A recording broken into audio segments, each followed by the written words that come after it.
तो गाइस मैं हूं आयुष और आप देख रहे हैं रेसल इंडिया। स्वागत है आपका आज की इस वीडियो में जहां पे हम रिव्यू करने वाले हैं आज हुई WWE NXT को।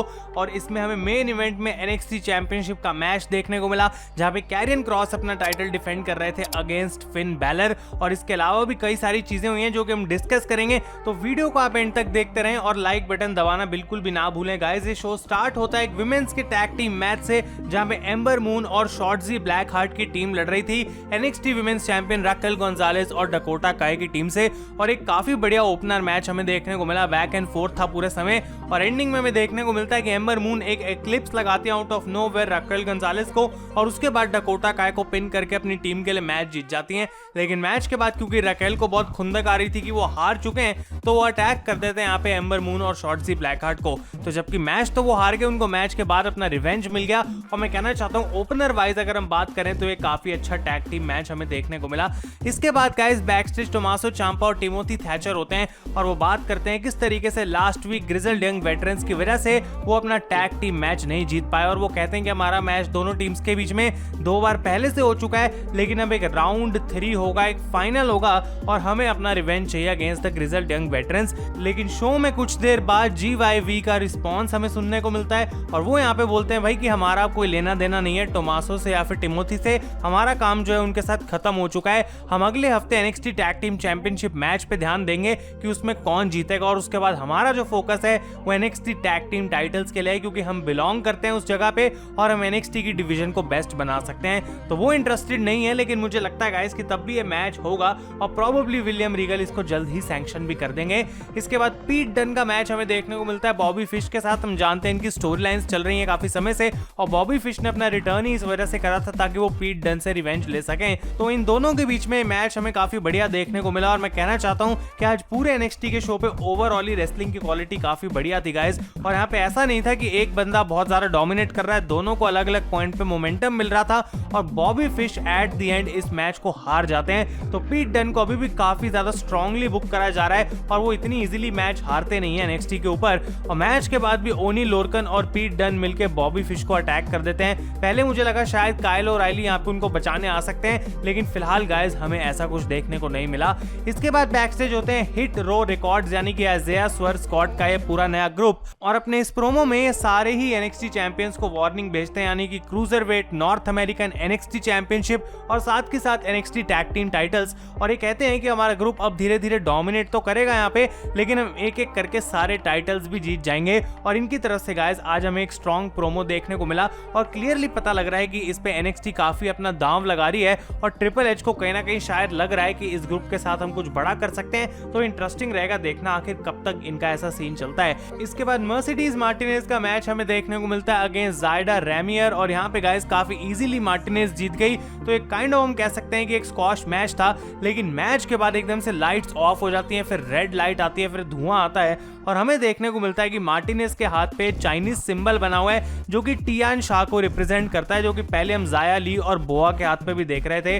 तो टियान शाह यहाँ पे कहीं ना कहीं मर्सिडीज मार्टिनेज के अगेंस्ट जाना चाहती हैं और कुछ ना कुछ इन दोनों सुपरस्टार्स के बीच में जल्द ही NXT स्टार्ट करने वाली है। और अगर आप भूल चुके हैं तो टियान शाह वही चाइनीज मिस्ट्री फिगर हैं जिनका अभी तक हमने चेहरा नहीं देखा, हमको पता नहीं वो कौन है और आज के शो पे जाया ली और बोआ भी नहीं देखने को मिले। तो नेक्स्ट वीक हमें देखना पड़ेगा यहाँ पे क्या होता है। इसके बाद the $1 million man Ted DiBiase confront करते हैं गाइस कैमरन ग्राइम्स को रिंग में आके और कैमरन ग्राइम्स सिंपल सा सवाल पूछते हैं टेड डिबियासी से, आखिर तुम क्यों ऐसा कर रहे हो, क्यों मुझे तुम बार बार हर हफ्ते एम्बैरस कर रहे हो। तो $1 मिलियन मैन यहाँ पे बोलते हैं देखो भाई मैं तुम्हें एक लेसन सिखाना चाहता हूँ और तुम्हारा लेसन ये है कि चाहे तुम्हारे पास पैसा हो और उस पैसे की वजह से तुम लोगों को नीचा दिखा रहे हो, लेकिन एट द एंड जो चीज सबसे ज्यादा मैटर करती है वो है तुम्हारा इन रिंग टैलेंट। और मुझे पता है कि कैमरन तुम्हारे अंदर काफी सारा टैलेंट है, तो तुम भी मेरे तरीके से बन सकते हो, उतने ही पॉपुलर हो सकते हो अगर तुम अपनी एनर्जी को सही जगह पे यूज करोगे और अपने इन रिंग टैलेंट को तुम सही से यहाँ पे दिखाओगे। लेकिन जब से तुम मिलियनेयर बने हो, तुम्हारे पास पैसा है,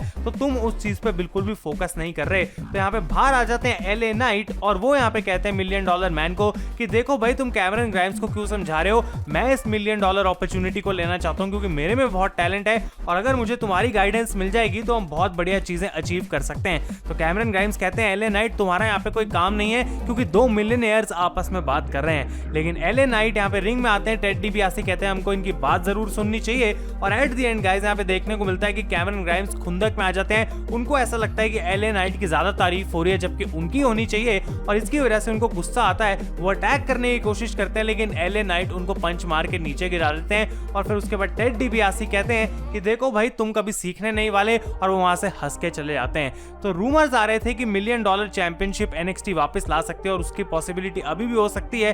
तो इंटरेस्टिंग रहेगा देखना वो कैसे पार्ट प्ले करेगा। लेकिन एलए नाइट और कैमरन ग्राइम्स के बीच में आई थिंक नेक्स्ट वीक कोई मैच होगा, और उसके लिए बिल्ड आज इस सेगमेंट के थ्रू करा गया है। स्टोरी लाइन बिल्कुल भी मुझे नहीं लगता खत्म हुई है, तो अभी हमें और आगे के लिए वेट करना पड़ेगा।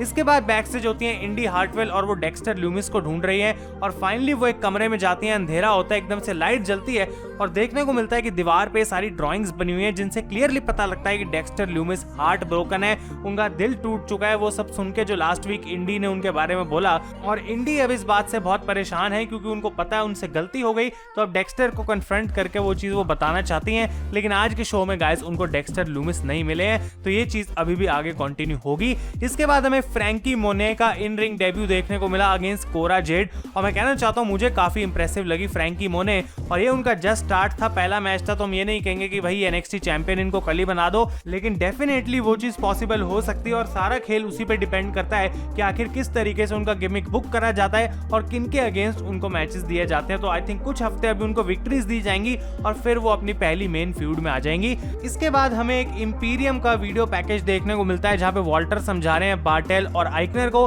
कि भाई अलेक्जेंडर वुल्फ में कभी वो चीज अच्छी नहीं थी जो कि हमारे ग्रुप को चाहिए। तो अब हम अपने आप को रीफोकस करेंगे और सबसे पहले ब्रिजांगो से बदला लेंगे, क्योंकि उन्हीं के अगेंस्ट तुम दोनों लोग जो है उन्होंने एनएक्सटी टैग टीम टाइटल्स को ड्रॉप करा था। तो यहाँ पे वो कहते हैं कि उनसे तुम बदला लो और हम रीफोकस करके अपना ग्रुप रीफॉर्म करेंगे ताकि हम फिर से सक्सेस एनएक्सटी के अंदर अचीव कर पाएं। तो वॉल्टर एक बार फिर से मैसेज यहाँ पे सेंड कर रहे हैं इंपीरियम को।